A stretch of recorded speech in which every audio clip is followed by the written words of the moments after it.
Best varicose wines చికిత్సనే పొందండి. నొప్పి లేని చికిత్స కోసం సంప్రదించండి ఎవిస్ హాస్పిటల్. నమస్కారం. కార్తీక పురాణం 30వ అధ్యాయంలోకి వచ్చాం. ఈ రోజున కార్తీక అమావాస్య, రేపు ఉదయం నుంచి మార్గశిర ప్రారంభమవుతుంది.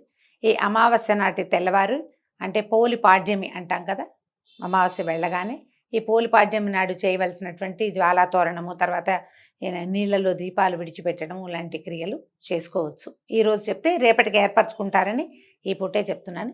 కార్తీక మాసం తాలూకు ఫలశ్రుతే ఇప్పుడు చెప్పబడుతుంది. ఋషులు ఎక్కడ ఈ సౌనకాది ఋషులంతా అడిగారు కదా సూత మహాముని, వాళ్ళు చెప్తున్నారనమాట. ఓ సూత మహర్షి, మాకు మహాపుణ్యవంతమైన హరి మహాత్మ్యాన్ని చెప్పావు, ఇంకా కార్తీక మహాత్మ్యాన్ని కూడా వినగోరుతున్నాము. అంటే అత్రి మహాముని, అగస్త్య మహాముని వాళ్ళిద్దరి సంవాదంలో హరిభక్తి, హరిని తలుచుకున్నవాడు ఏ రకంగా తరిస్తాడో పురంజయోపాఖ్యానము, అంబరీషోపాఖ్యానము ప్రముఖంగా కథలుగా చెప్పబడ్డాయి.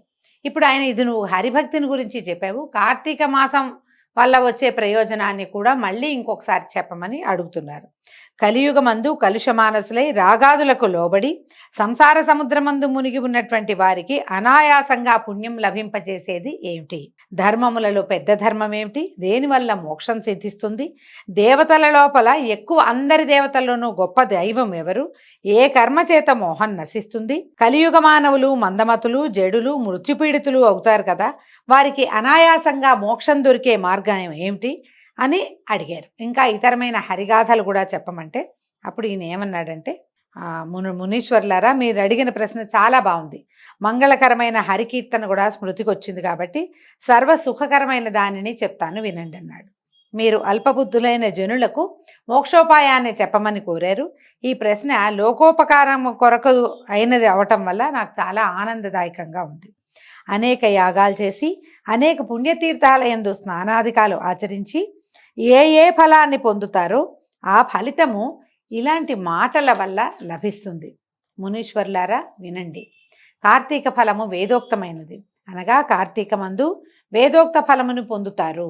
ఏ శుభకార్యం చేసినా, ఏ విశేషమైనది చేసినా, ఏ పుణ్యకార్యము ఏవి చేయమని చెప్పబడ్డాయో, స్నానము, దానము, జపము, తపము, ఇవన్నిట్లలో ఏది చేసినా కూడా వేదోక్తమైనటువంటి ఫలితాన్ని పొందుతారు.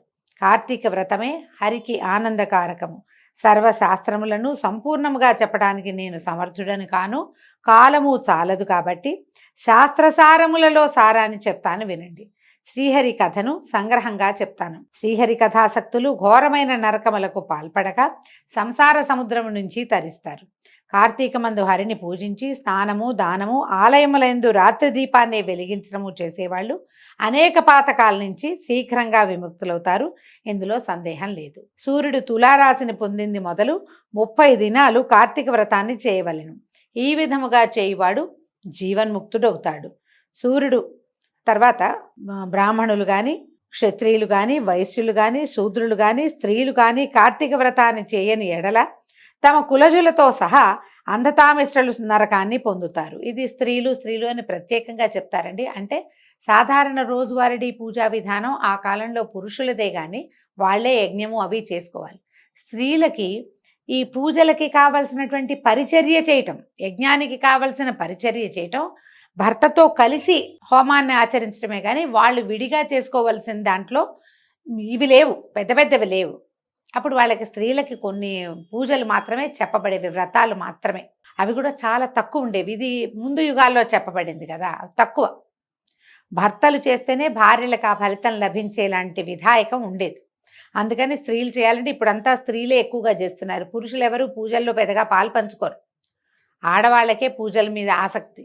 వీళ్ళే ఉపవాసాలు అంటారు, వీళ్ళే దేవాలయాలకు వెళ్తారు, వీళ్ళు ఇంకా కుదరటం లేదు కానీ, లేకపోతే యజ్ఞ హోమం కూడా స్త్రీలే ముందుండి నేనే చేసుకుంటాను అనే కాలం కూడా చూస్తాం మనం.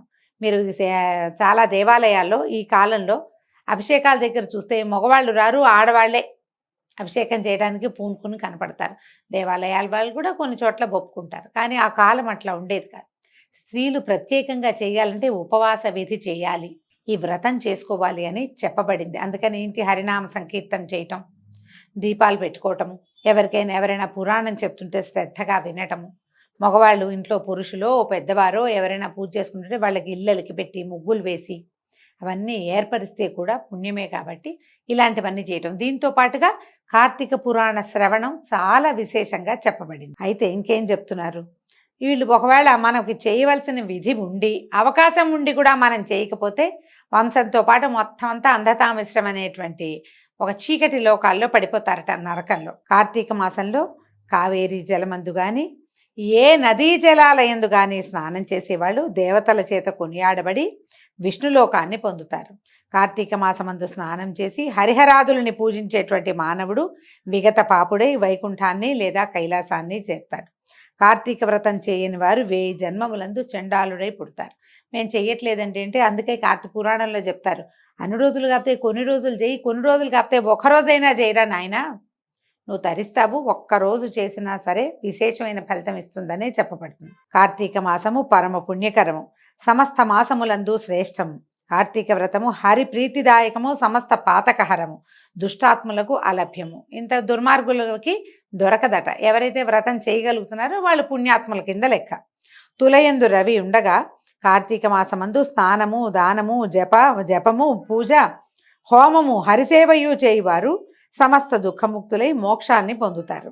కార్తీక మాసమందు దీపదానము, కంచు పాత్రని దానము, దీపారాధన, ధ్యానము, ఫలము, ధనము, గృహదానము అవన్నీ కూడా అత్యంత ఫలప్రదాలుగా ఉంటాయి. ఎవరికైనా పళ్ళు దానం చేసినా ఫలప్రదమే, దీపదానం చేసినా అంతే. గృహదానం ఏదైనా ఒక సంస్థకి కానీ ఒక మఠానికి కానీ ఒక దేవాలయానికి కానీ ఏదైనా గృహమో స్థలమో దానం చేసినా కూడా చాలా విశేషమైన ఫలితం లభిస్తుందట. ధనికుడు కానీ దరిద్రుడు కానీ హరిప్రీతి కొరకు ఈ కార్తీక మాసమందు ఈ కథని విన్న ఎడల అనంతమైన ఫలితాన్ని పొందుతారు.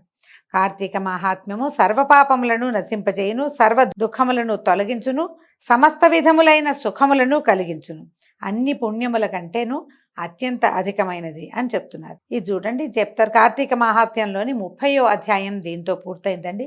ఈ కార్తీక మహాత్మ్యాన్ని విన్నవారు, చదువువారు లేదా చెప్పువారు శ్రీ మహావిష్ణువుకి ప్రియమైన వారై సకల సుఖమును పొంది అటు పిమ్మట మోక్షముని పొందుదురు. దీంతో కార్తీక పురాణం పూర్తయిందండి.